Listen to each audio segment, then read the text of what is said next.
Bienvenue à toi, petit Aikido Corner. Aujourd'hui, à la demande d'Aurélie, on va voir comment mettre un hakama et surtout comment le plier. Allez, c'est parti.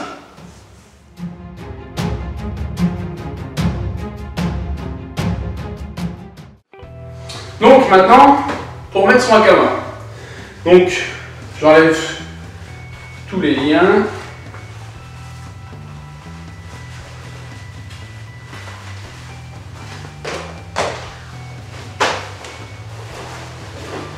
Donc, ça s'enfile comme un pantalon, donc une jambe de chaque côté. Parce que souvent les gens disent que c'est une jupe, mais non, c'est un pantalon, c'est un grand pantalon à pattes def. Donc là maintenant, je vais m'occuper du dos. Donc le dos, je le place au niveau de ma ceinture, le bas de la plaquette au niveau de ma ceinture. Je passe de chaque côté, et là je l'attache juste, grosso modo. Et hop, je franchis ça là-dedans pour l'instant. Ma plaquette est mise. Maintenant, je repasse sur l'avant. Donc, avec la largeur, je vais englober ma ceinture. Donc, je fais gaffe aux moustaches qui soient bien dans la continuité de ma hobby.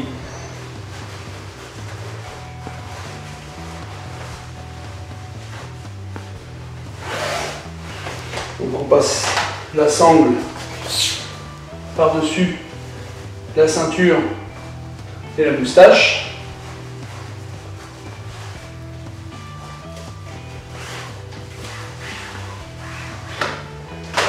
Voilà.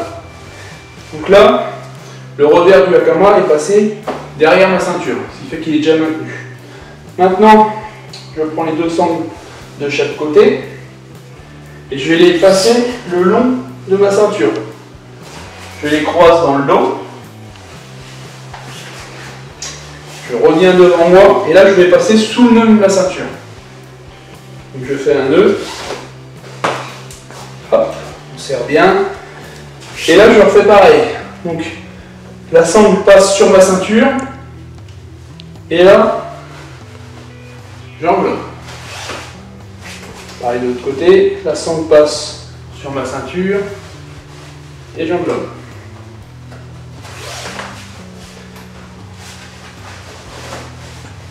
Là, on range bien un petit mono. Mes sangles, pareil, je repasse dans le dos. Je croise. Je resserre. Je refais un nœud. Et là, je repasse encore une fois sur ma ceinture. Je serre bien. Et le petit morceau qui reste, je le laisse descendre dans le hakama. Je passe sur ma ceinture. Hop. Je serre bien. Je laisse descendre dans mon hakama. Maintenant, je reprends les deux sangles qui étaient dans mon kimono. Donc maintenant, ma plaquette est maintenue. Donc les deux sangles, pareil, suivent ma ceinture et viennent se croiser sous le nœud de ceinture. Je fais un nœud. Et maintenant, je vais plier les bouts de ma sangle les uns sur les autres à la même distance pour faire comme un petit nœud papillon. Donc je place ce petit nœud sur le centre et avec la sangle qui reste, je vais prendre toutes les épaisseurs que j'ai ceinturées autour de moi depuis le début. Je serre et ainsi de suite. Donc tout doit passer autour, ce qui fait que ça va maintenir votre hakama et votre nœud, de façon à ce que vous puissiez faire vos chutes sans que ça se détache tous les 2 secondes.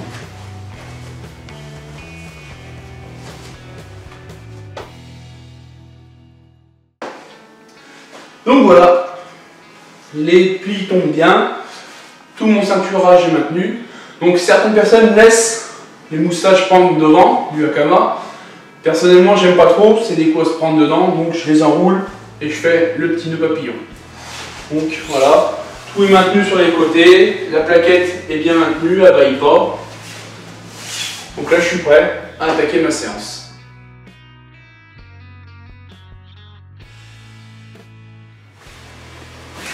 Donc dans un premier temps, donc bien le mettre de façon à ce que la partie du milieu, l'entrejambe, soit pas avec un pli. Donc on met l'avant sur l'arrière, on met les cordons de chaque côté. Donc là on va l'attraper par les cordons, comme ceci. On va le laisser tomber, reprendre un peu sa place. Et là on va le coucher, hop, sur le sol. Donc on le couche face contre le sol. On va d'abord plier le dos. Donc on prend la pliure donc de derrière jusqu'en bas. On la fait bien passer par le centre. L'autre côté pareil, on prend la pliure, hop, on superpose le tout. Donc on fait attention à ce que là l'angle soit bien avec la fin de la couture de la jambe. De ce côté-là et de ce côté-là. Hop. Voilà, à l'arrière, et bon. Maintenant, on va le retourner. Donc, on attrape bien sûr les deux épaisseurs. On met sa main dans le milieu. On lève. Hop. On refait passer de l'autre côté. Donc, on remet les sangles de chaque côté pour ne pas être gêné. Hop, on met bien à plat. Donc, maintenant, on va travailler sur tous les plis de face. Donc on commence toujours par le pli qui est en dessous de tous les autres. Donc celui-ci, donc on tire le pli, on le maintient là et on le tire du bas. Voilà. On fait pareil avec l'autre. Tac. On fait pareil avec le dernier. Tac. On repasse de l'autre côté, donc ce pli-là passe sur le premier. Celui-là passe sur le deuxième. Hop. Et mon troisième, il est là.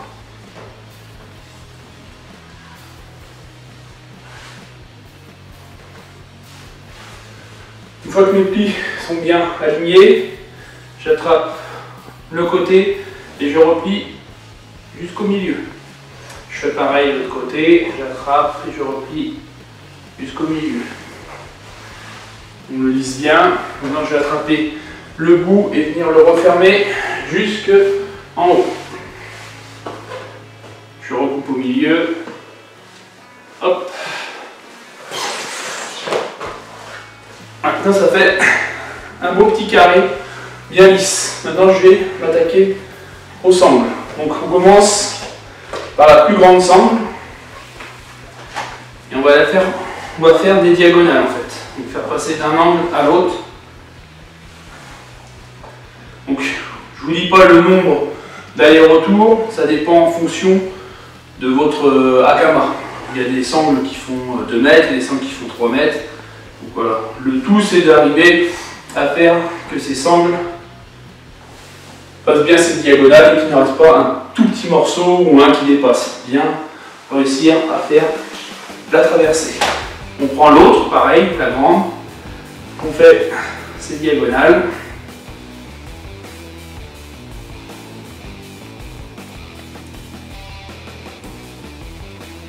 Voilà. Maintenant on prend les petites sangles et on va entourer les épaisseurs de sangle que j'ai fait dans la diagonale. Donc pareil, hop, on fait un tour, hop, 2 tours. Donc ça dépend pareil de la longueur de vos petites sangles. Moi pour mon hakama, je fais 3 tours. Le 4e tour, je prends les deux épaisseurs de sangle qui se croisent.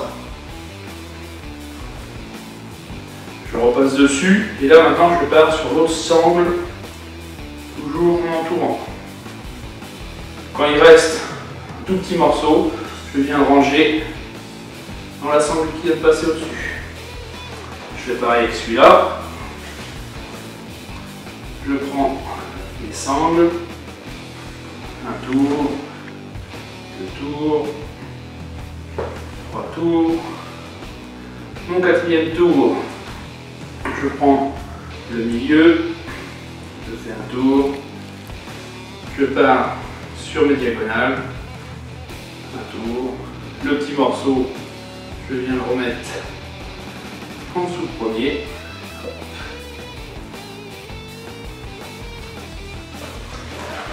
Et voilà, vous avez un Kama qui est plié. Ces sangles sont maintenues pour ne pas être froissées. Donc quand vous partez de là, vous êtes sûr de garder vos plis le plus longtemps possible. Voilà pour le pliage. J'espère que cette vidéo vous aura plu et vous aidera grandement à plier ce Kama. Grand moment quand on l'a. On est le dernier à partir du tatami, ça nous prend du temps, on ne sait pas comment le plier. On arrive chez soi, c'est une boule de linge sale. Donc voilà, avec ça normalement vous aurez arrivé à mettre votre wakama et à le plier tranquillement.